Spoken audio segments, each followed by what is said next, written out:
Hello, everyone, and welcome back. I'm going to take our time today to talk about Buddhism, specifically the kind of basic foundational ideas of Buddhist philosophy. And this will hopefully give you a sense of what Buddhism means, philosophically speaking, and kind of where it fits into the category that we've been talking about for the last few weeks, Eastern philosophy, generally, broadly speaking. Now, the first thing I want to mention with respect to Buddhism is that, well, there's this debate between whether or not Buddhism's a philosophy or religion. We'll come back to that here in a second, but I do want to make a brief analogy to hopefully explain some of the historical context before we kind of launch into a discussion of Buddhist philosophy proper.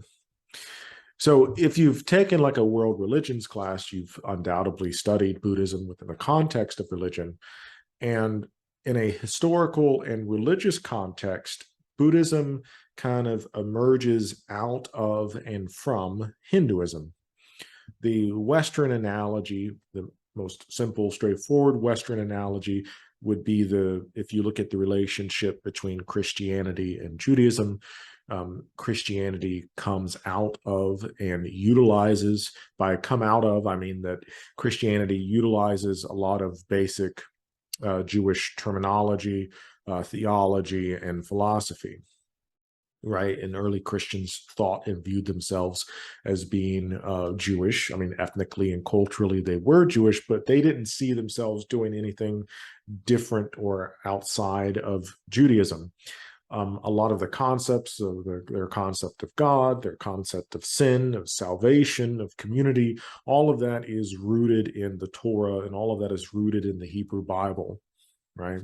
In the same way, Buddhism comes out of Hinduism in the sense that Buddhism is a reaction to Hinduism, but Buddhism will borrow and incorporate a lot of Hindu thought into its basic framework. A lot of basic Hindu cosmology and terms might sound familiar because Buddhism is adapting those terms, but at the same time, it's going to be changing the meaning of some of those terms. Let me explain what I mean by all of that jazz by just jumping into it. Historically speaking, the Buddhism, is based off of the teachings of a man named Siddhartha Gautama, known as the historical Buddha. Buddha is a title, is a moniker, in much the same way that Christ is a moniker. So Jesus of Nazareth was the historical person, later becomes known as Jesus the Christ or Christ. Siddhartha Gautama, the historical person who later takes on the title of Buddha or the Enlightened One. Now, when I say that Buddhism is a reaction to Hinduism, so Siddhartha lived in the 5th century BCE in modern day Nepal, kind of on the border, very close to, I don't want to get into all of the historical distinctions here, modern day Nepal. And the society that Siddhartha was born into was a Hindu society, meaning that Hinduism and the basic Hindu ideas and teachings were a fundamental part of his culture. And a major part of that culture came in the form of the caste system. I don't know if we really talked about this when we talked about Hindu philosophy. Now, the caste system might be difficult for us to wrap our heads around. The closest analogy that we have in 21st century America would be our different economic classes, but class and caste, not the same thing, but bear with me while I attempt to explain this. So, well, let me tell you about the origins of the caste system first. So, all of this stems from, there's a section of the Hindu Upanishads, I believe, pretty sure it's the Upanishads, that gives the creation story of the god Purusha, the divine man, the divine person. And in this creation story, Purusha sacrifices himself, and out of Purusha's sacrifice, human society is formed. So out of Purusha's head comes the Brahmins, or the priest, the priestly caste. Out of Purushna's arms comes the warrior caste. Out of his midsection, his abdomen, comes the merchant caste, and from his thighs, from his legs, comes the peasant caste. Now, on the one hand, this can represent a economic division in the same way that classes in the United States represent an economic division, right? So, for example, we have like the upper, middle, and the lower class. But with that distinction comes certain value judgments that we might pass on people in those classes, right? There's this sort of natural assumption, right or wrong, or it's almost always usually wrong, that wealthy, rich people have done something that is the reason why they are wealthy and rich, and as a result, they deserve our admiration / praise. They are good, upstanding, moral people. Now, not true in most cases, right? Most wealthy people inherit their wealth from their parents, right? So it's not like it's something that they did, but this is the sort of uncritical judgments that we place on those people that I'm sure you have encountered and are familiar with, or I'm sure you may have encountered something like this, right? You're out at a dinner party or a house party and you're having a conversation with people. What's one of the first questions that people like to ask? Oh, what do you do? And sometimes this is a little insidious because sometimes there's a value judgment that comes along with that question. Then that person is kind of determining whether or not you're worthy of their attention, right? So in my case, I say, oh, I'm a philosophy teacher. And I've had this experience before where I've said that and the person said, oh, okay, and then turns around and walks away, right? Or, oh, I'm a plumber, or oh, I work for the city collecting garbage. There are certain, oftentimes wrongly, there are certain assumptions built into that question where that person is going to judge you based off of your answer. That's kind of what we're talking about here with the caste system. So there's some historical debate about whether or not the caste system was actually there in the past and to what extent it was there. But generally speaking, this represents an economic as well as a social hierarchy, right? A hierarchy of importance, both economic, social, and also spiritual. So at the very top of the caste system, we have the priestly caste, or the Brahmin. And these are people who may or may not have been wealthy themselves, but occupied the top because they were carrying out the most important job, which was the spiritual well-being of the people. These are priests in the sense that they are running and maintaining the temples.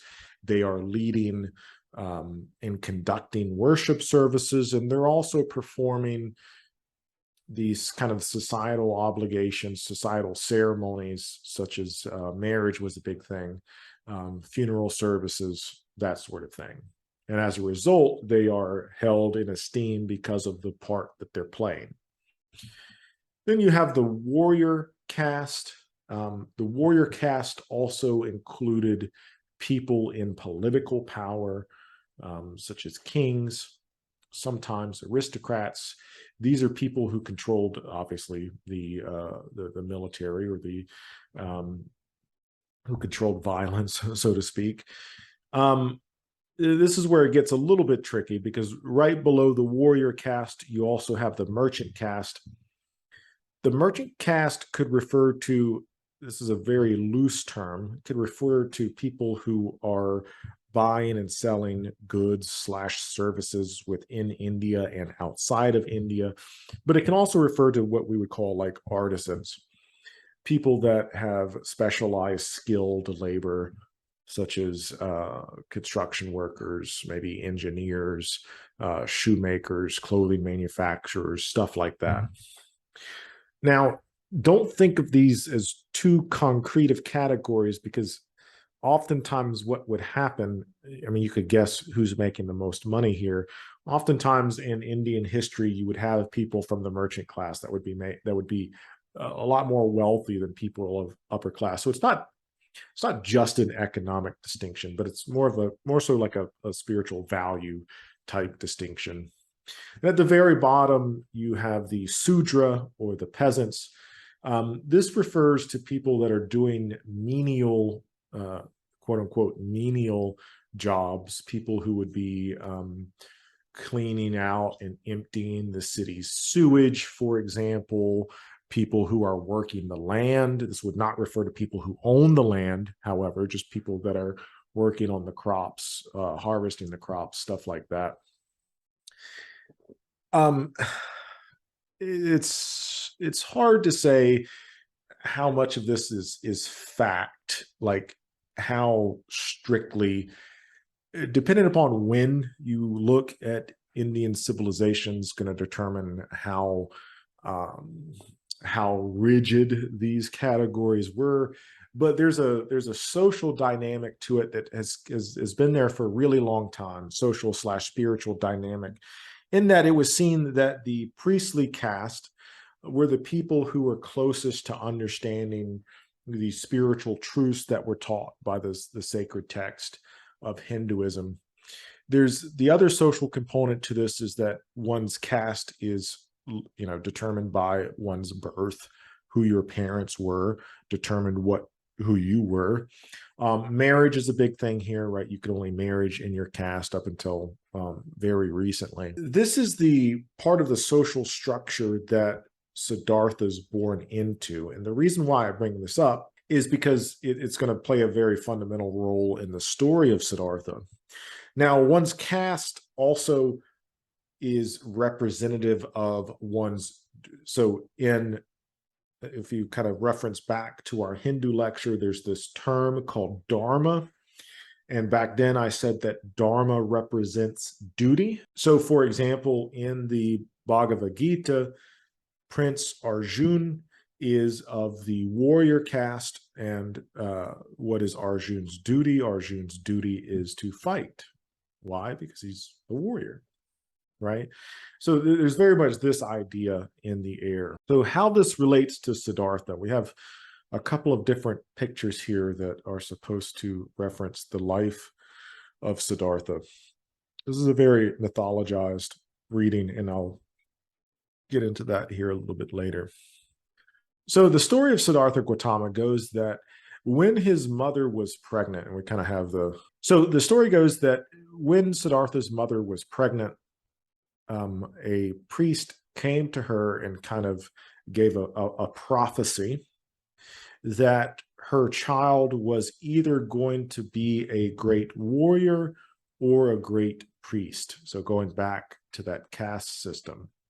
Now, I should add that Siddhartha's father was a warrior, belonged to the warrior caste. So the priest said that Siddhartha was either going to be a great warrior or a great priest. Now, this made Siddhartha's father upset, because Siddhartha's father didn't want a priest for a son. He wanted a healthy, a strong warrior.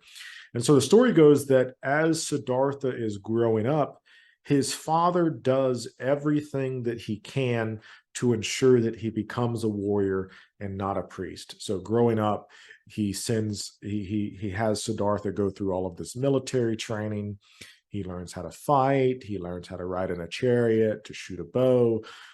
He's very much focused on his bodily health, and that Siddhartha's father shields him. He kind of grows up in a bubble.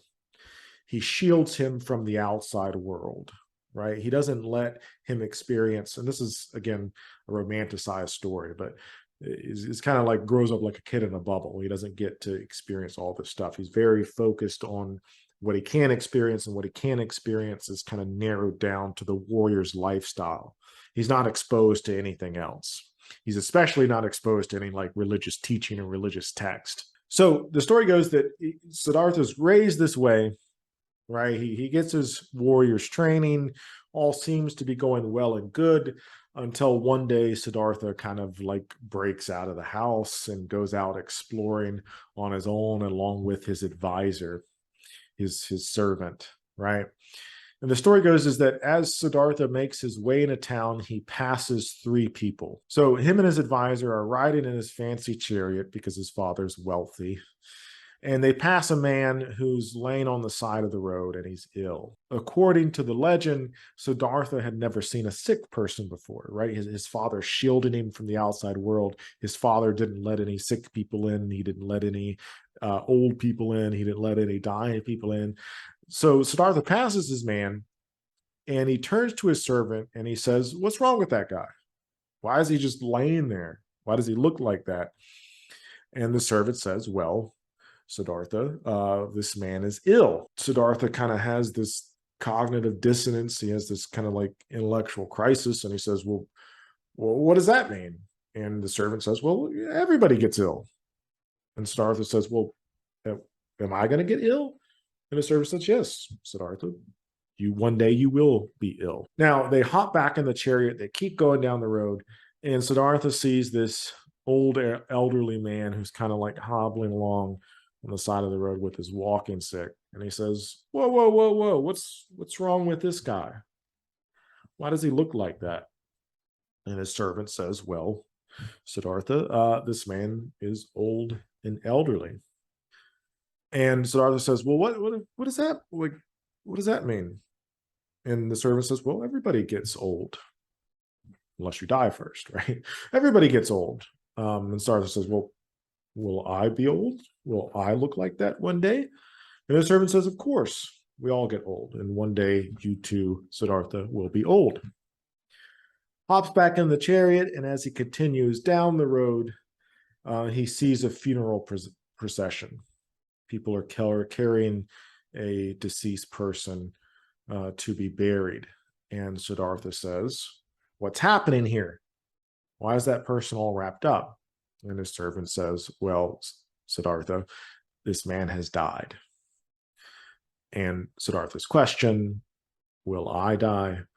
And his servant's answer, "Yes, Siddhartha, we all die." And this creates like the existential crisis of existential crisis, right? Siddhartha's mind's blown. He realizes his own mortality. He realizes that he's one day going to die. And on the way back to the house, they pass a monk. This, of course, would be a Hindu monk who's sitting under a tree. And Siddhartha asks his servant, "What is this man? Why is he dressed like that? What is he doing?" The servant says he's a monk. So he walks up to the monk and says, "Why are you a monk?"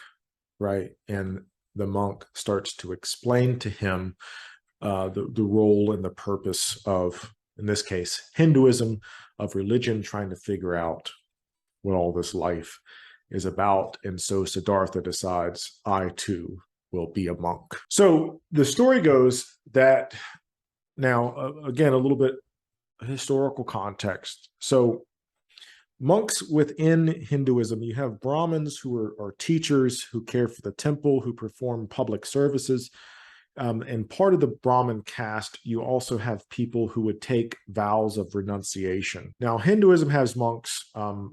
Some branches of Christianity have monks, specifically Roman Catholicism has monks.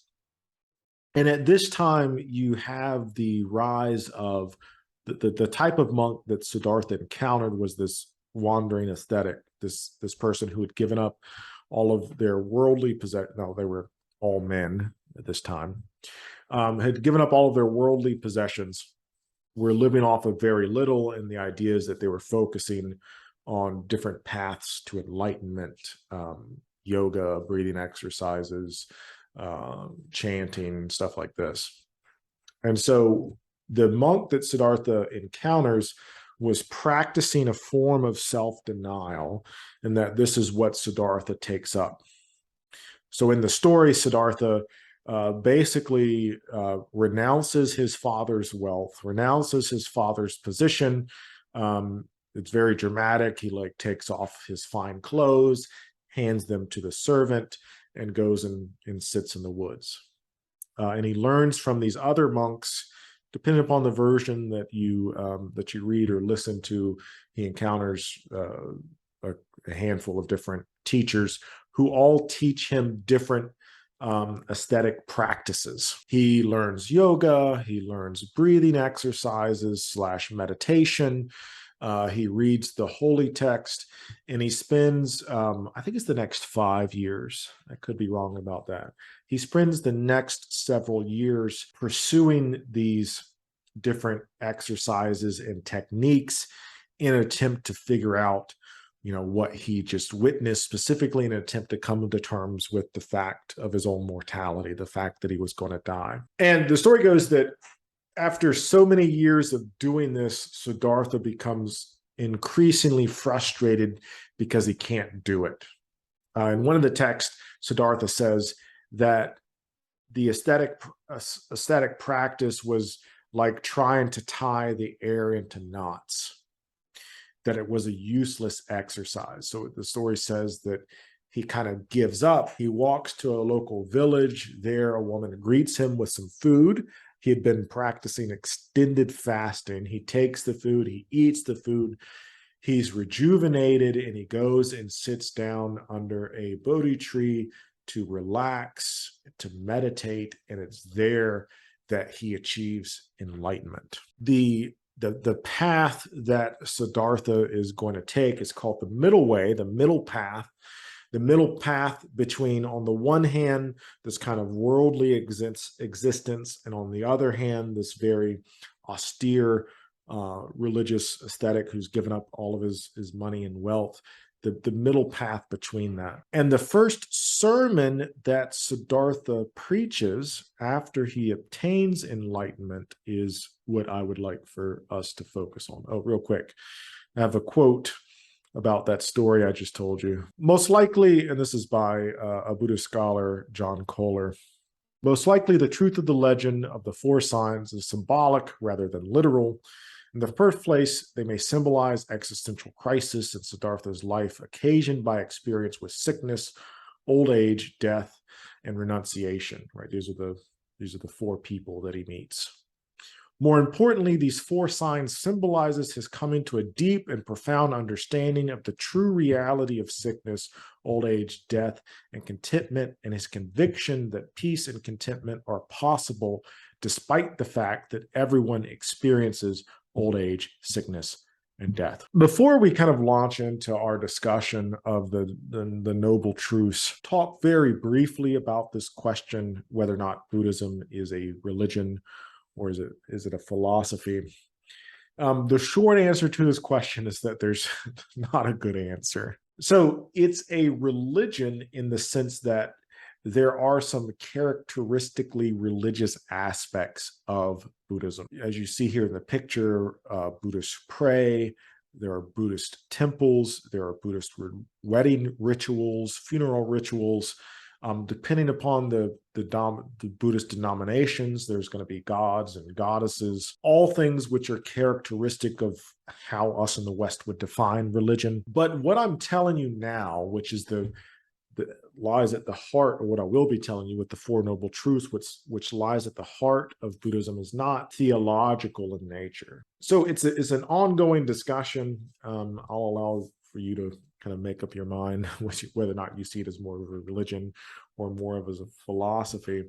But it's an interesting question. The question is interesting for us because in the Western world, we have such a sharp distinction between religion and philosophy. And that really sharp distinction is just not really found in a lot of Eastern traditions, both Hinduism, Confucianism, Taoism, Buddhism. A lot of the times these systems of thought kind of blur the line between religion and philosophy. So think of it more as a both and rather than an either or type thing. But we're going to be focusing on the philosophical aspect of it. And I included this picture here of myself. So I live in Savannah, Georgia. And in Savannah every year, well, this is pre-COVID. Pre-COVID, we used to have some Tibetan monks that would come to Savannah every year and create the sand mandala, the sand art, And one year I got a chance to speak with one of the monks, and I asked him, I told him that I have to teach Buddhism for my, at the time, world religion class, but also for my philosophy classes. And if he were to teach Buddhism, where would he start? And he said that he would have start with the Four Noble Truths. These Four Noble Truths represent the kind of bedrock of Buddhist philosophy and Buddhist thought, also Buddhist religion, but again, we're focusing on the philosophical bit. I say that it's the bedrock of Buddhist philosophy because these are supposed to be kind of self-evident. It's supposed to be something that you kind of try out to see if it works for you. These principles are kind of supposed to be like intuitively true. It's not really something like, well, let me explain it, and then you could tell me whether or not you think it's kind of intuitive or not. So the first noble truth, and the Four Noble Truths are the first sermon that the Buddha preached after becoming enlightened. And he outlines these Four Noble Truths. The first noble truth is the truth of suffering. And what this refers to, what the Buddha said, is that at the very core of our experience, at the very core of our lived experience, is this inherent, basic, deep dissatisfaction with life, in life, I should say, not with life, in life. And that this core nugget of truth is true for all of us, regardless of our social stature, right? All of you, all of us have a very unique social economic background. My grandparents were immigrants from Latin America on my father's side. On my mother's side, they were immigrants from Britain and Germany. I was raised by a single mother in poverty. That's my own personal experience, which is going to be radically different from your experience. Maybe a little bit similar, but we're all unique individuals. What Buddhism is saying is that regardless of that background, regardless of who your parents were or are, regardless of your ethnicity, regardless of your economic status, regardless of what school you went to, what school you're currently in, that all of us share one common experience, that there's one experience that unites humanity as a whole. And that experience is that we all suffer. I don't know why I'm smiling when I say that. I guess just because it sounds so depressing. It's not. It's not a pessimistic philosophy. There's a way out. We'll get to it, right? But the common core experience that we all have, regardless of we're male or female or gay or straight, is that we all suffer. That there's this deep inherent dissatisfaction with life that we have. Of course, there's different types of suffering that the Buddha will talk about. And we all experience these to greater or lesser extents, right? First and foremost, there's physical suffering, physical pain. This refers to the fact that, if I don't eat, I experience hunger pains. If I don't drink, I get dehydrated and feel sick. This also refers to the fact that some people are born with certain physical conditions that are painful, right? We're all not born on an equal level. Some of us are born and experience more pain than others because of our physical condition. So we have physical pain.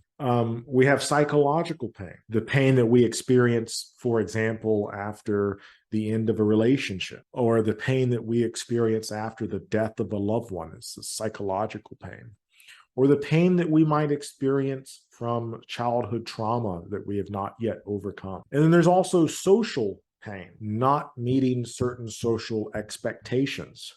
You experience social pain probably every Thanksgiving when you have to go and talk to your family and your relatives, right? And you have that weird uncle who voted in a way that you don't agree with, and you starts an argument at the table, and there's all this chaos. Social pain, right? Social expectations that we have or have not met, social pressures that we experience, the pressure that you may experience from your parents to go to college and to graduate from college and to get a great job. All of that produces different sorts and types of pain. And the fact of the matter is that we all experience those pains at some point in our life, and that our life on the whole, and you tell me if you agree with this or not, that our lives on the whole are more painful than they are not. We'll talk about this idea of impermanence, that everything comes to an end. So even if I am happy with my job, one day I'm going to lose my job. Maybe the company goes under. Maybe I don't show up for work and get fired. Maybe I love my house. Fact of the matter is that one day I'm going to lose my house. Maybe I decide to sell it and I regret selling it. Maybe it gets destroyed by a hurricane. I might love the relationship that I'm in, but the fact of the matter is that one day that relationship's going to end, whether it's through me ending the relationship, the death of my partner, whatever. This idea that no matter where we are at in life, that situation's only temporary, and the things that we seek after can only provide us momentary release. That is going to end, and the pain will come back. All right. So the first truth, the truth of suffering, the truth of pain, that at the core of our experience, we're going to experience some of those or all of those different types of pain. Now, the second noble truth is the truth of the origin of suffering. This is where it gets a little bit more complicated. So we all suffer. This naturally leads to the question, why? Why do we suffer? Why do we experience pain? And the answer to this, according to Buddhism, is that suffering is caused by desire. Suffering stems from desire. So let's go back to one of those examples I was just talking about. Let's talk about this within the context of like a romantic relationship. Why does it hurt when romantic relationships end? Why does it cause us, assuming that you're the one being hurt by the ending of the relationship?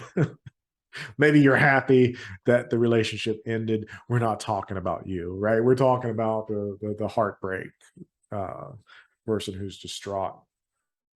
So why does it hurt when romantic relationships end? Because we still want that person, and now we don't get to have them. That's why we're hurting so bad. We want them back, right? Cue any breakup song you can think of, right? Why does it hurt when we lose a loved one, when someone dies? Because they're no longer with us. We can't have that relationship anymore. It can be something as serious as the end of a romantic relationship or the death of a loved one. But you can also think about something as silly as like food, the desire for, or possessions, let's say a toy, right? It's the child's desire for that toy that's causing them all of this anxiety and sadness that they don't have it. First truth is the truth of suffering, the truth of pain, that we all experience pain. The second truth, the truth of the origin of suffering, that we suffer because of our strong desire for that thing, whether that thing's a material possession or whether that thing's a relationship or whatever. And the third, this is why Buddhism is not inherently pessimistic, although it starts off very pessimistic, right? Although it starts off from pain. The third noble truth is that it's possible to end that suffering, or not end it completely. It's possible to reduce that suffering, the truth of the cessation of suffering. Now, this gets a little complicated, because what Buddhism is, it's not saying, when I say that, what I don't want you to interpret it as is that the Buddha is saying that you will no longer experience pain, that when you like stub your toe, that you're not going to cry out in pain, or that when somebody breaks your heart, that it's not going to hurt. It's still going to hurt. Pain will always be there so long as you're alive. But the cessation of suffering refers to how you, how I react to that pain, how I respond to that pain, and most importantly, whether or not I allow that pain to take over, or whether or not I increase that pain. if you think of like material wealth, here in the 21st century United States, we do have um, some social mobility. It's possible for someone who's born in abject poverty to make a decent living for themselves. But there are some things that are still going to be out of that person's reach, right? I was born to a poor single mother. There's no way I'm going to afford a $10 million yacht in my lifetime. And I chose to be a teacher, right?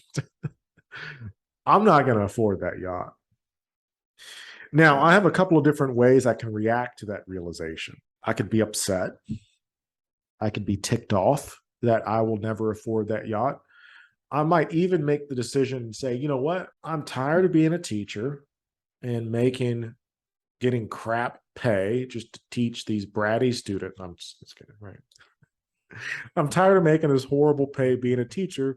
I want to be a stockbroker. And so I go through all this effort to be a stockbroker, right? According to Buddhism, I'm just creating more and more complications for myself by striving after this thing that is unattainable, this multi-million dollar yacht.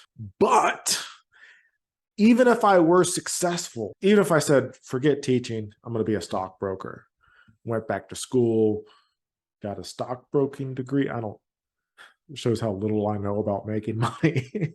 Got a finance degree, became a stockbroker, became a millionaire within a 10-year time frame, and I bought my yacht. Even if that were the case and I got that yacht, still wouldn't be enough. I'd still want more, right? And that's kind of what it's getting at, that wanting more and more, that's never satiated, never satisfied.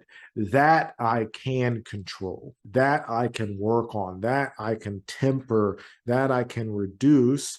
And once I reduce that, I suffer less. Cessation of suffering. And the fourth noble truth, the truth of the path to the cessation of suffering, these are some basic guidelines known as the eightfold path.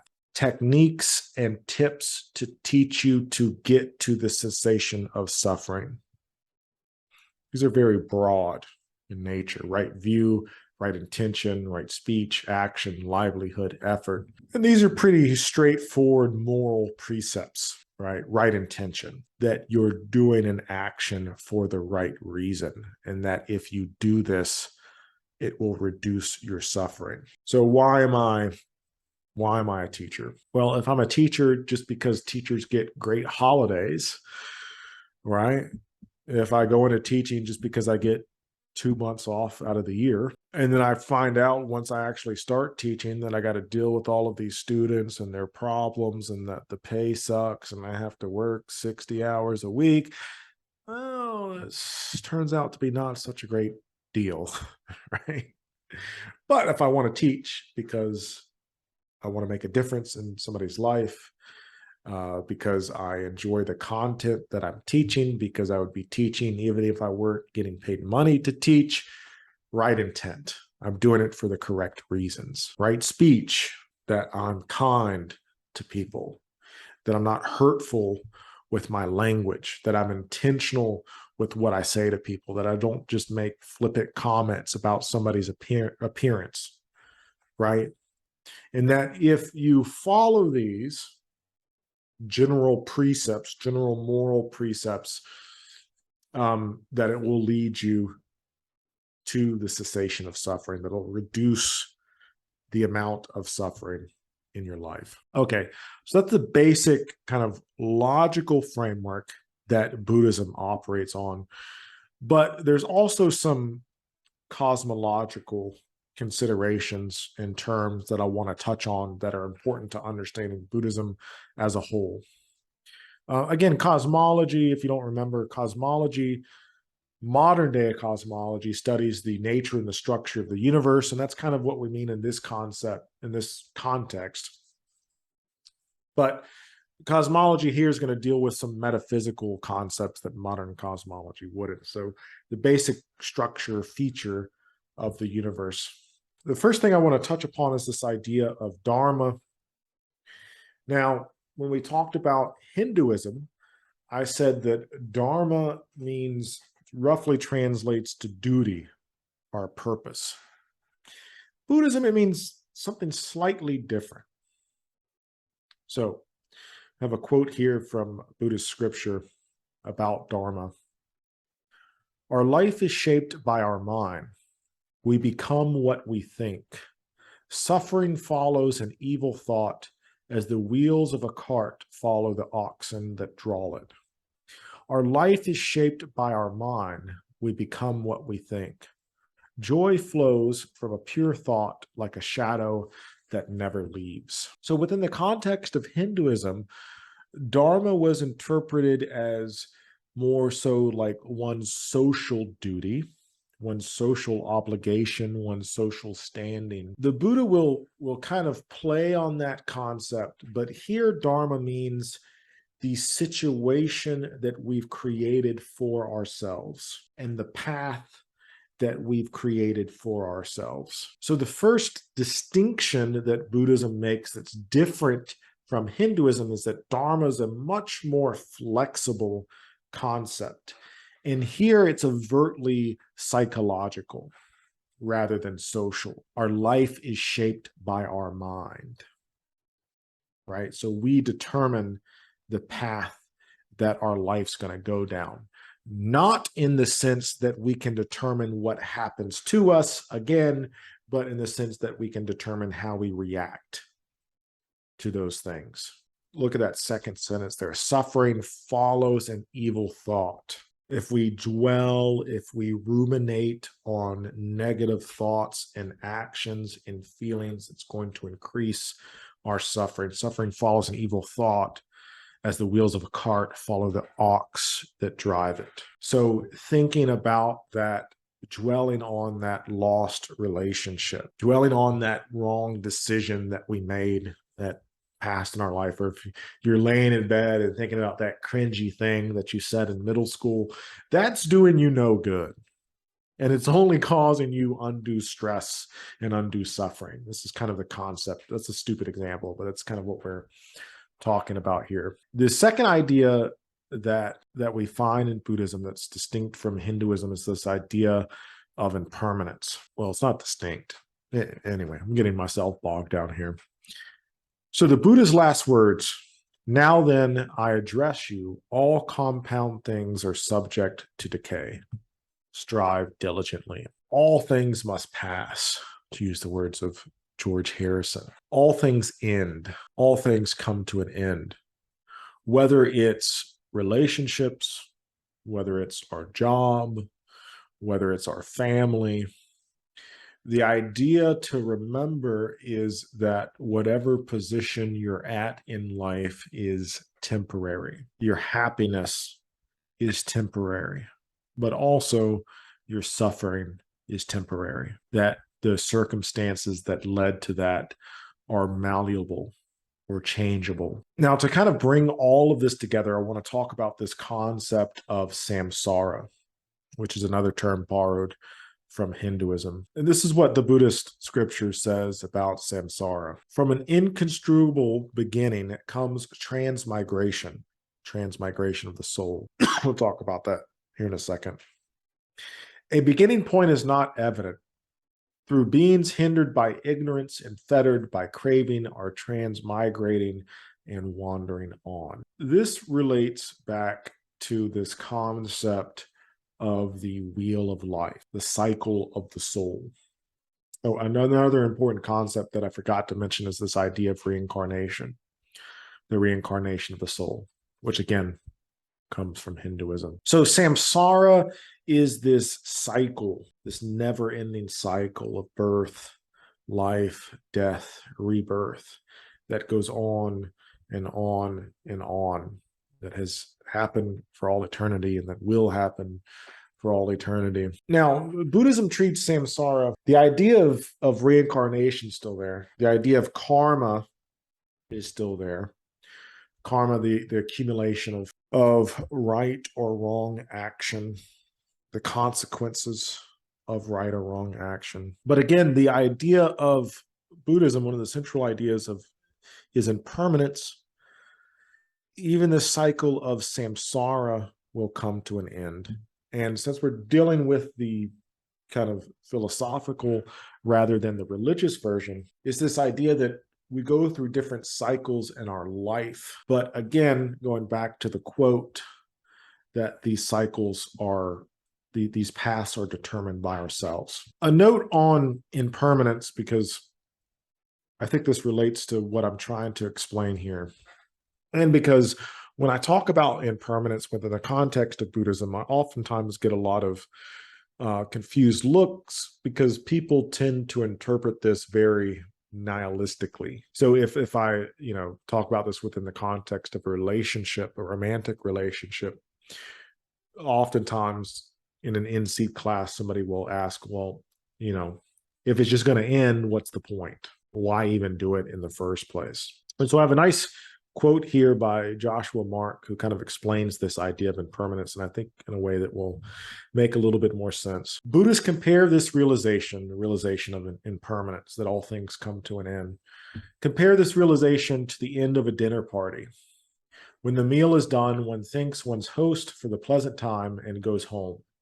One does not fall to the floor crying and lamenting the evening's end. The nature of the dinner party is that it has a beginning and an ending.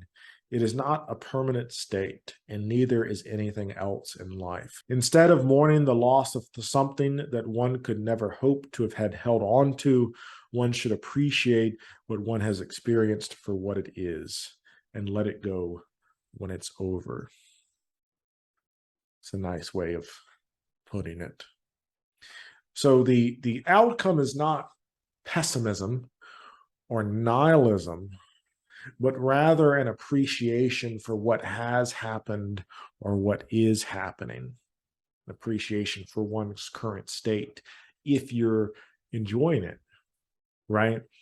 So it's not to say that a Buddhist can never have a relationship, or that a Buddhist can never have a good job, or that a Buddhist can never enjoy a family or anything like that. It's the recognition to enjoy it while one has it and not to overextend oneself to try to keep it or maintain it. So to make it a little bit more practical, or not practical, but a little bit more applicable to the individual's life cycle. The idea of big picture of samsara is that on a daily basis, we are presented with these distractions, these things that have the ability to capture our desire, right? So consider, for example, your career, right? Your career, your potential career, your future career has the potential to encompass your desire, that you do everything in your power to ensure that you're going to get the career that you want and you're going to be at the place that you're going to be. And you can naturally see how that can be taken to a negative place. The person who becomes a workaholic and neglects their family for the career, the person that wants to be the CEO of the company, even though that's well outside of their reach. The principle that that Buddhism suggesting here is to be appreciative for where you're at, yes, and to not let the thing that you're striving after to consume you. Because the more you're consumed by it, the more that it is going to hurt you when it doesn't happen. So we're in this process of samsara, and what Buddhism says is that the cessation of suffering that's possible leads to moksha, leads to enlightenment. Now, in that big cosmological picture, this means the end of the reincarnated soul, the stopping of that cycle. Within the context of daily life, it might be the detachment from whatever it is that's causing you suffering, the detachment from that toxic relationship that was so consuming to you. The end of that is moksha. in a less literal sense. Well, I hope that made sense. If it didn't, feel free to reach out. And until next time, hope you all have a good one.